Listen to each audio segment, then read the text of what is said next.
Hello Ayush, you watching world speaks. आप लोग को मेडिकल कॉलेज में जाना है, एम्स में जाना है, नहीं जा सकते हो मेरी जान, क्योंकि आप में वो बात है ही नहीं। एंड इस वीडियो में मैं कोई स्ट्रैटेजी शेयर नहीं करने जा रहा। इस वीडियो का एक ही मोटिव है ताकि तुम्हें कन्विंस कर सकूं कि तुम एक डिजर्विंग कैंडिडेट हो ही नहीं। कोई भी मेडिकल या एम्स तो छोड़ो, एक मेडिकल कॉलेज, एक मेडिकल सीट के लिए भी तुम डिजर्विंग कैंडिडेट नहीं हो। तो अगर तुम्हें लगता है कि मैं कुछ बढ़िया बातें बताऊंगा, एक स्ट्रैटेजी दे दूंगा हाउ टू क्रैक नीट वगैरह वगैरह, नहीं।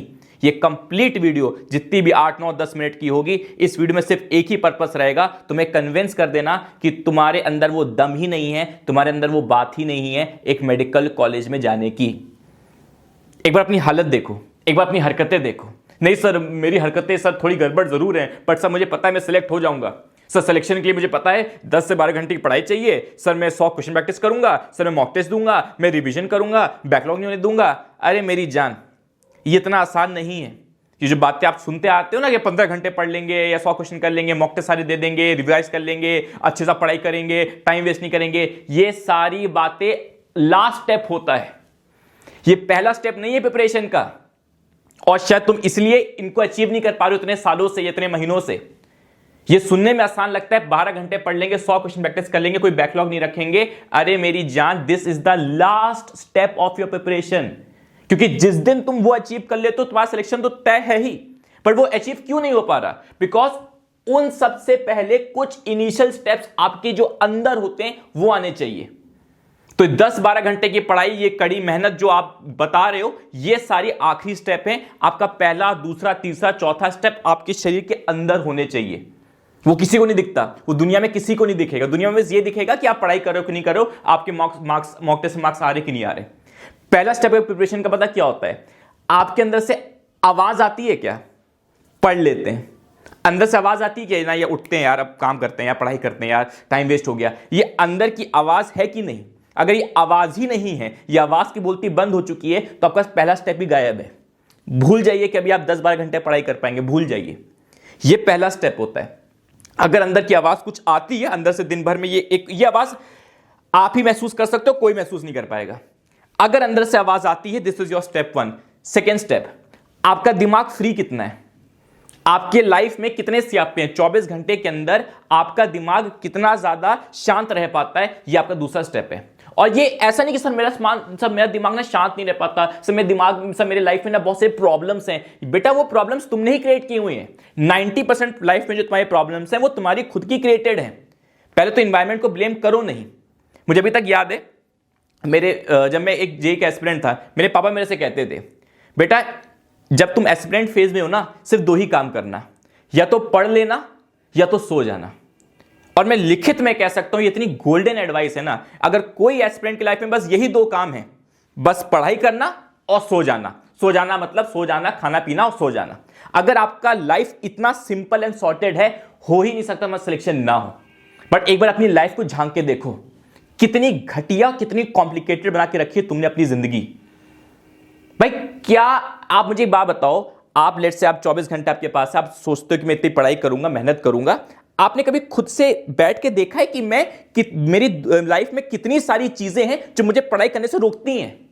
हाँ सर, मैं ना सर थोड़ा सा मोबाइल चला के डिस्ट्रैक्ट हो जाता हूं, ये दिक्कत हो जाती है, सर मोबाइल नहीं चलाऊंगा। अरे भाई, तुम्हें मोबाइल रखना क्यों है? भाई तुम लोग को क्या रोकता है? ऐसे मोबाइल यूज करने से क्या रोकता है? कौन सा सोशल मीडिया तुम्हें चलाना है? किसकी इंस्टाग्राम पे फोटोज देखनी है? क्यों पोस्ट करनी है इंस्टाग्राम पे फोटोज? भाई क्यों डालनी है स्टोरीज? क्यों डालना है व्हाट्सएप पे स्टेटस? क्यों डालना है स्नैपचैट पे वीडियोस? क्यों देखना है भाई? क्या है ये ऐसी कौन सी चीज है तुमको रोकती है ऐसे मोबाइल यूज करने से? और अगर कोई चीज तुमको रोक रही है, क्या वो इतनी बड़ी है कि तुम्हारी जिंदगी से तुम अपने खिलवाड़ कर सकते हो? नहीं सर, एक्चुअली क्या ना, कुछ लाइफ के अपडेट्स वगैरह रहते हैं सर, थोड़ा सा वो लगता है, मिस आउट लगता है सर। ऐसे मोबाइल रख लेंगे, सोशल मीडिया से एकदम इनएक्टिवेट हो जाएंगे, गायब हो जाएंगे, तो अजीब सा लगेगा। अबे अजीब सा छोड़ो, भगवान ना करे, बट अगर तुम्हें 5 साल के लिए तुम कोमा में भी चले जाओगे ना, और 5 साल बाद भी तुम उठोगे, दुनिया वैसे की वैसी रहेगी। 5 साल तक एकदम शांत हो जाओ, 5 साल तक कोमा में चले जाओ, 5 साल बाद उठोगे, तुम देखोगे अभी भी वही होगा। बॉयफ्रेंड गर्लफ्रेंड वाली लड़ाई चल रही होगी, कोई मूवी की कोई हाइप चल रही होगी, कोई बिग बॉस का नया सीजन आ चुका होगा, कोई नई कंट्रोवर्सी हो रही होगी, वही सेम पैटर्न चल रहा होगा जो अभी चल रहा है। कुछ नहीं बदलने वाला। आज से 5 साल बाद भी सेम ही दिवाली, ईद, सब कुछ सेम सेलिब्रेट हो रहा होगा, वही सेम स्यापे होंगे, A to Z लाइफ वैसी की वैसी चलेगी। तो ये तो तुम भूल जाओ कि तुम कुछ बहुत मिस आउट कर दोगे कि सर ये मोबाइल अगर हमने रील्स नहीं देखी, ये ट्रेंड फॉलो नहीं किया तो कुछ दिक्कत होगी। कुछ नहीं होने वाला। ऐसे ट्रेंड के साथ तुम्हारी जिंदगी भी खत्म हो जाएगी भाई। कुछ साल के लिए आए हो तुम इस दुनिया में, कब खत्म हो जाओगे दुनिया तुम्हें भुला देगी, पता भी नहीं चलेगा। तो भाई कुछ साल आपके पास हैं, बर्बाद ना करें। फालतू के जो फेक ड्रॉप्स आप करते चले जा रहे हो, इसमें बर्बाद ना करें। या तो एकदम ही छोड़ दे भैया, किताब एकदम छोड़ दें और एकदम चले जाइए भैया, हिमालय में चले जाइए, वहां पे साधना करिए। या फिर लाइफ में कुछ करना है तो फिर प्रैक्टिकली कुछ करिए। अपने दिमाग को, अपनी लाइफ को पहले सिंपल बनाइए। कहते हैं कि जिसका दिमाग इनोसेंट नहीं है वो कभी सिलेक्ट नहीं हो सकता। आपने कभी भी एम्स का स्टूडेंट देखा है, कोई भी टॉपर देखा है, उसके दिमाग के अंदर एक इनोसेंस होती है। इनोसेंस का मतलब वो अनजान रहता है, वो आसपास की दुनिया से अनजान रहता है, वो आसपास की इमोशन से अनजान रहता है। और खुद को देखो, खुद को कितना स्टिमुलेट करते रहते हो डेली बेसिस पे। आधे लोग तो बॉयफ्रेंड गर्लफ्रेंड, आधे लोग तो रिलेशनशिप में फंसे हुए हैं, उसी से लड़ाई करते रहते हैं। बाकी आधे लोग का कोई क्रश बैठा हुआ है, उसको उसके पीछे भागते चले जाते हैं। कुछ लोग एडिक्शन में घुसे हुए हैं। अरे भाई सिंपल लाइफ रखने में क्या जा रहा है तुम्हारा?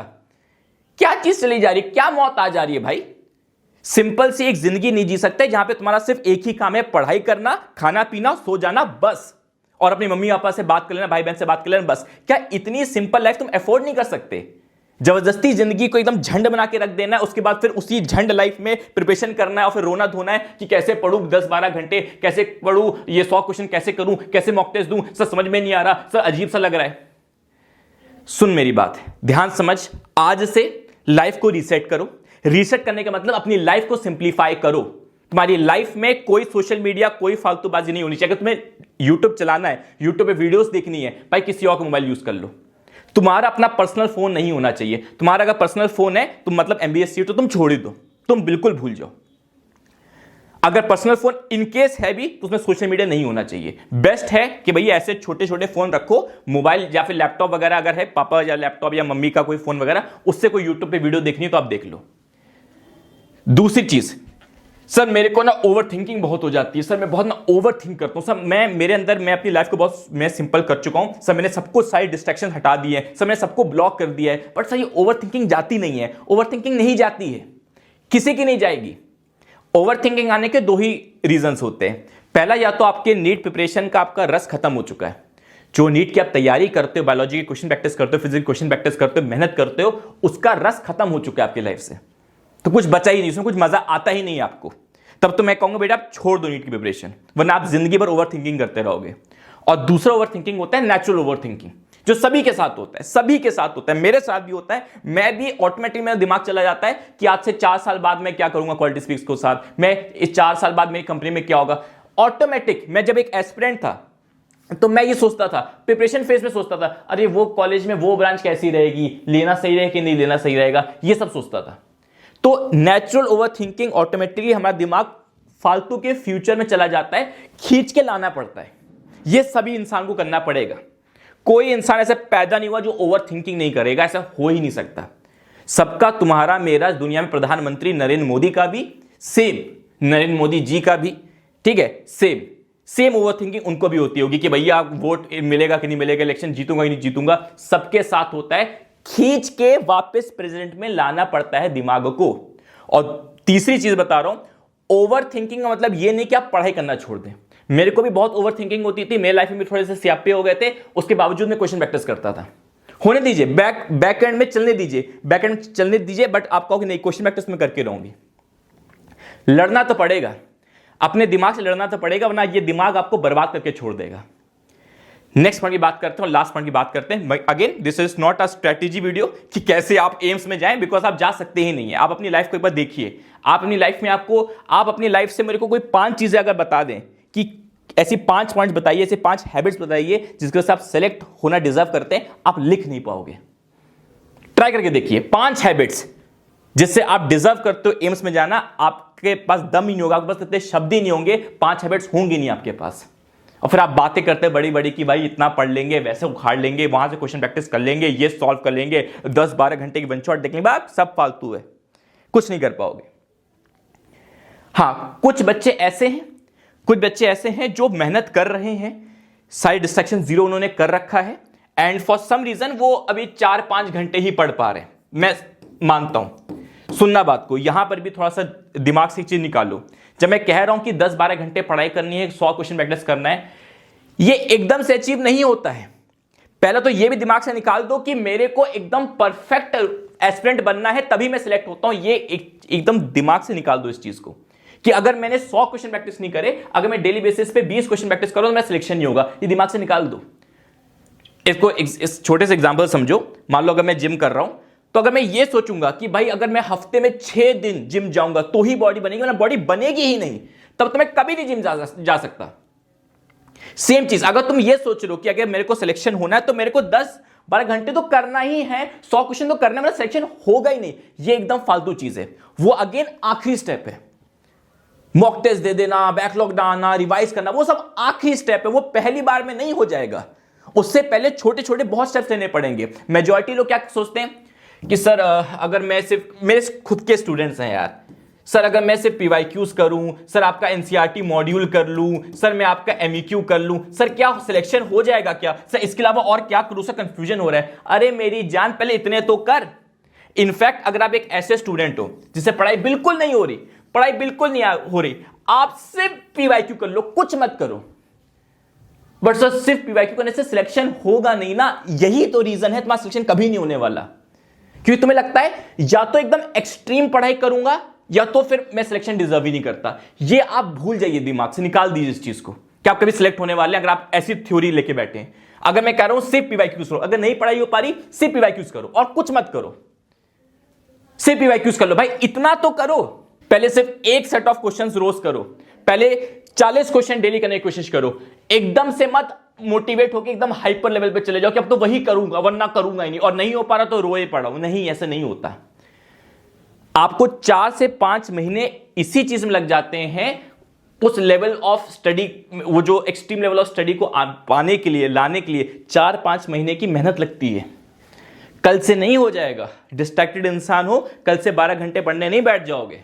बैठ भी जाओगे, 2 दिन के बाद फिर डिमोटिवेट हो जाओगे, फिर लगेगा अरे यार मुझसे हो नहीं रहा। स्टेप बाय स्टेप चलना पड़ेगा। 100 क्वेश्चन डेली करने से पहले 50 क्वेश्चन की आदत डालनी पड़ेगी। 12 घंटे पढ़ने से पहले 6 घंटा पढ़ना पड़ेगा। अगर ये कर पा रहे हो, उतना पेशेंस है, तो ही क्रैक हो पाएगा। पहले नॉर्मल स्टडी करिए। दिमाग में रखिए कि वो जो लेवल है, मॉक टेस्ट सारे दे देना, रिवाइज हो जाना, वो एक आखिरी स्टेप है। उस आखिरी स्टेप से पहले बहुत सारे स्टेप से गुजरना पड़ेगा, तब जाके वो स्टेप अचीव होगा। और जिस दिन वो स्टेप अचीव हो गया, उस दिन तुम डॉक्टर बन जाओगे।